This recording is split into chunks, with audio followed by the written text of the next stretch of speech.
What's up everyone and welcome to ROBEYTECH, where I, Justin Robey, aka Robey1 Kenobi, talk tech with you wonderful people. We're going to get you up to speed on everything going on in the PC hardware and gaming world.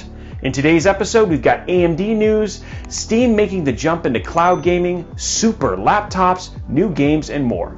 So get ready, because this is ROBEYTECH.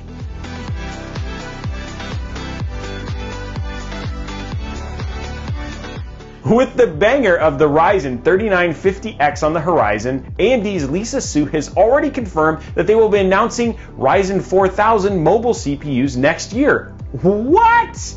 With the shots they've taken at Intel with the desktop market, it looks like AMD is looking to take swipes at the mobile and laptop gaming world as well. AMD has a pretty straightforward plan when you break it down. CPUs with more #beefy cores that run faster than the competition for a fraction of the price. I wonder why nobody else has thought of this crazy plan.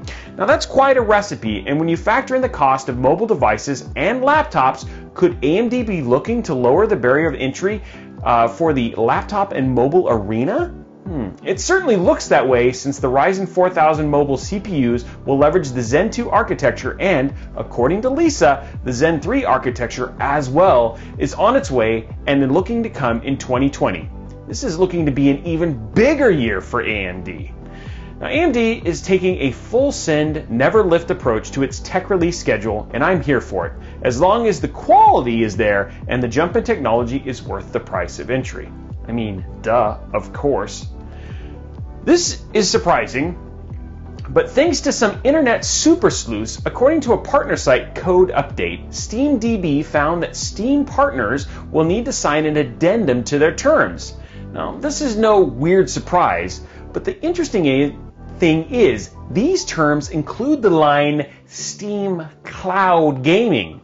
Now, cloud gaming appears to be the next big steps for game distribution with Xbox and Project xCloud, Google Stadia, and the fact that you can currently stream a game from your Steam library to a device both on and off your network. Now keep in mind that this is only a code update and not something that have been pushed live out to Steam partners yet. Now let us know your thoughts on Steam-based cloud gaming platform in the comments below. Speaking of Steam, we're not running out of steam just yet. We also found out that Valve is partnering up with Apple to make their rumored AR headset that is expected to launch sometime in 2020. Now, Steam is no stranger to VR after working with Apple to bring native VR support to macOS after they built their own headset, the Valve Index. But this isn't going to be a VR headset. No. This is going to shift from VR to AR to make digital content part of your world. Currently, the rumor is that the headset or glasses will be paired up with your iPhone and act primarily as a display, offloading your computing and heavy lifting to your phone in your pocket. Now originally, Apple had their eyes set on a 2019 release, but, well, if you've been looking at the calendar, this ain't happening, Chief. Now here's hoping that Apple doesn't make the same mistakes that Google did with Google Glass all those years ago. Now, as is typical with the GPU game, we got the thick boy, more power releases of series of graphics cards, and then someone somewhere in a meeting room raises their hand, because that's what you do in meetings, and asks, oh, but how do we shove these into laptops? Well, it happened with the RTX cards first came out with the beefy boy laptops at CES supporting RTX 2080 Ti's and crabbing Titans in places where they don't belong, because why not? Well, now that Nvidia has moved on from their initial launch to the Super lineup, we must ask the question once again, why not put them in laptops?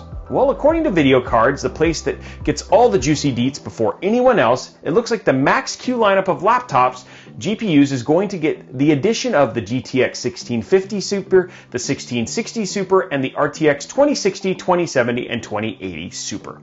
That is a lot of supers. Now there's hope that the Max-Q lineup will have similar, if not matching CUDA core counts, GDDR6 memory across the board, and lower TDPs than their desktop counterparts by a wide margin.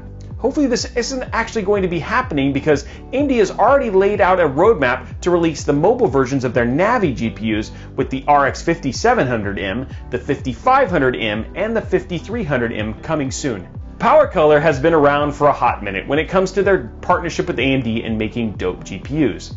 Their latest incarnation of the 5700 XT gets the name Liquid Devil, which is freaking sick. Aside from looking absolutely stunning, this GPU is, you guessed it, water-cooled, which makes it the first water-cooled Navi card from a manufacturer.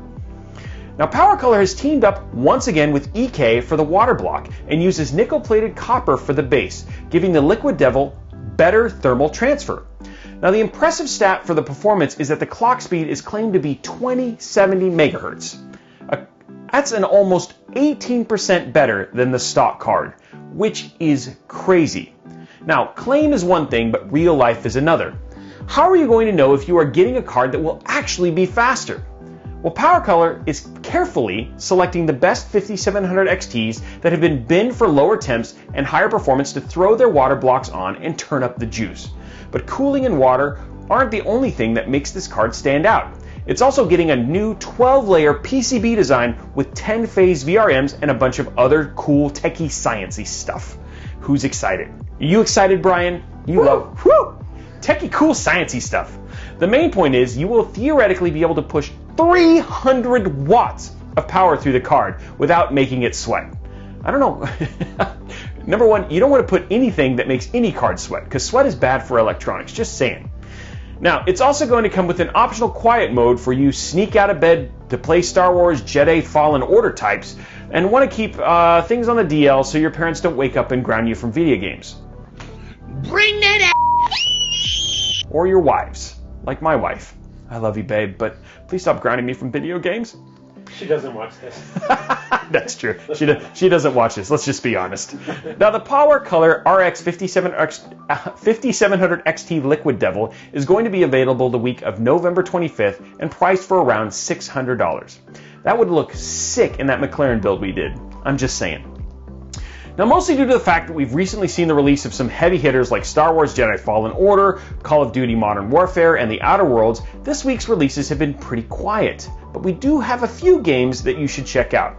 SHENMUE 3 is the third installment in the series. That's why there's a 3 in the name. Developed by Wise and Nelio, published by Deep Silver, and is an action game taking place in 1980s China. This game has been years in the making after the E3 2015 saw a Kickstarter campaign launch for SHENMUE 3. It became the fastest campaign to raise $2 million and ended up raising $6 million, so yeah, fans kind of want the game. Now, another thing that came out recently, and you may have heard of it, is Pokemon Sword and Shield. The newest title in the Pokemon series finally gives us a full Pokemon game for the Switch.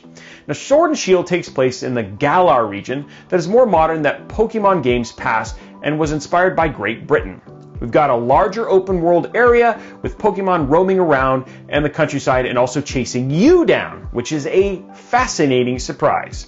Now, like Pokemon games that have came before it, you are traveling across the land searching far and wide to catch them in your real test, to train them in your cause, because you want to be very best, and no one ever was. Just so you know, that's the song. I want to be the very best, because no one ever was. You can take that, put that in your pipe and smoke it. Gotta catch 'em all. Catch 'em all, Pokemon. Okay, I'm getting way off script here. Now you face off against the gym leaders of each city on your way to the top. New features of the series are the Gigantamax versions of your favorite Pokemon, which is obviously Charizard, or Pikachu, Josh. Galarian versions of your favorite Pokemon, hopefully Charizard, or Pikachu, Josh. Form-changing Pokemon, hopefully Charizard, or Pikachu, Josh. And the legendary Pokemon Zacian and Zamazant, okay, aka Swordmouth and Shieldface. I wish I could say the names. You also get the options of 3 starters as per usual: Grookey the grass type, Sobble the water type, and Scorbunny the fire type. But let's be real here. You really only have one choice, don't you? Say it with me. 1, 2, 3, Scorbunny, because fire type is the best type. Or electric type, Josh. Even though you can't start with an electric type, so it really doesn't work out here. Fine, you win this round, Josh, but I'll get you next time. Well, that's it for ROBEYTECH today. How many flububs did I do in this script today? You count. Let us know what you thought about the news today in the comments below. I always like super complicated things in my scripts, so I really appreciate that. What are your thoughts on AMD's Ryzen 4000 Ts? Would you use Steam-created, Apple-designed AR headsets? Are you looking forward and frothing at the mouth for the Liquid Devil? Why is Score Bunny the best bunny? Or Pikachu, Josh? While you're down there, be sure to slap that subscribe button, whip that like button, and ring that notification bell so you get a notification each and every time we post a new video. Also, head over to mixer.com/Robey1Kenobi and give us a follow over there for our live show every Wednesday from 7 p.m. to 9 p.m. Pacific time. And be sure to drop us a follow over on Twitter at Robey1Kenobi. Thank you so much for watching. Now let's go learn to take speech classes because apparently I'm struggling today.